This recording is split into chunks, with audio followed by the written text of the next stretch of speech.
So বন্ধুরা, আজকের এই ছোট্ট ভিডিওটায় আমি আপনাদের শেখাবো আপনি যে নিচে দেখতে পাচ্ছেন ব্যাক বাটন, মিনিমাইজ বাটন আর হোম বাটন, এই তিনটি বাটনের কাজ আমরা কিন্তু একটি বাটনের সাহায্যেই করতে পারি, যেটি আপনারা থাম্বনেলে অলরেডি দেখেছেন। এই সেটিংসটিকে আপনি কিভাবে অন করবেন খুবই ইজিলি আমি আপনাদের শেখাতে চলেছি। সেই সেটিংসটিকে আমরা বলে থাকি নেভিগেশন সিস্টেম। প্রত্যেকটি মোবাইলেই এই সেটিংসটি থেকে থাকে, আর আপনারা অনেকের মোবাইলে হয়তো দেখেছেন এই সেটিংসটি তারাও করে রাখে। সো দেখতেই পাচ্ছেন মিনিমাইজ বাটন, এটি রয়েছে আমার মিনিমাইজ বাটন। সো এভাবে আমরা মিনিমাইজ করে দিই যে কোনো জিনিস। আর কোথাও আমরা যখন ঢুকে পড়ি, ধরুন আমি ইউটিউবে চলে গেলাম, এখান থেকে আমরা সরাসরি ব্যাক করার জন্য হোম বাটনটিকে প্রেস করলে কিন্তু আমরা সরাসরি ব্যাক হয়ে যাই। আর কোনো অ্যাপস থেকে বেরিয়ে আসার জন্য ব্যাক বাটনে ক্লিক করি।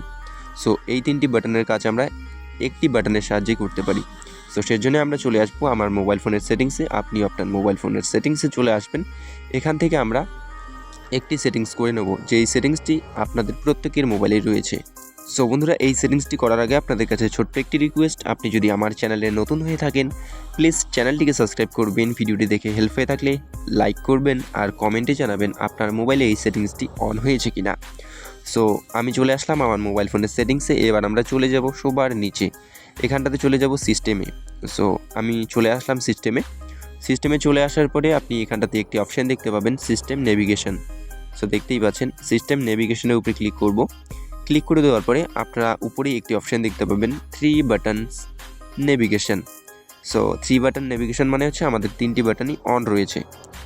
সো আমরা যেহেতু একটি বাটনের সাহায্যে এই কাজটি করব, সেজন্য আমরা 2 নম্বর অপশানটিতে রেখে দেবো। টিকটি আমরা 2 নম্বর অপশানটিতে রেখে দেওয়ার পরে এবার আমাদের কিন্তু কাজটি হয়ে গেছে, আর এই সেটিংসটি কিন্তু আমাদের মোবাইলে সেভ হয়ে গেছে। দেখতে পাচ্ছেন এবার আমরা সরাসরি কিন্তু মিনিমাইজ করে যে কোনো জিনিস এভাবে সরিয়ে নিতে পারি। আর ব্যাক করার জন্য আপনারা সিম্পলি এভাবে জাস্ট, ধরুন আমি কোনো অ্যাপসে চলে গেলাম, এভাবে আমরা ব্যাক করব, জাস্ট এদিকে একটা টান দেব। আপনি চাইলে এই সাইড থেকেও করতে পারেন। আর মিনিমাইজ করার জন্য আমরা জাস্ট এভাবে ক্লিক করব, এভাবে যে কোনো জিনিস মিনিমাইজ করে দেব। সো আশা করব ভিডিওটি দেখে আপনার হেল্প হয়েছে। ভিডিওটি সম্পূর্ণটা দেখার জন্য অসংখ্য ধন্যবাদ।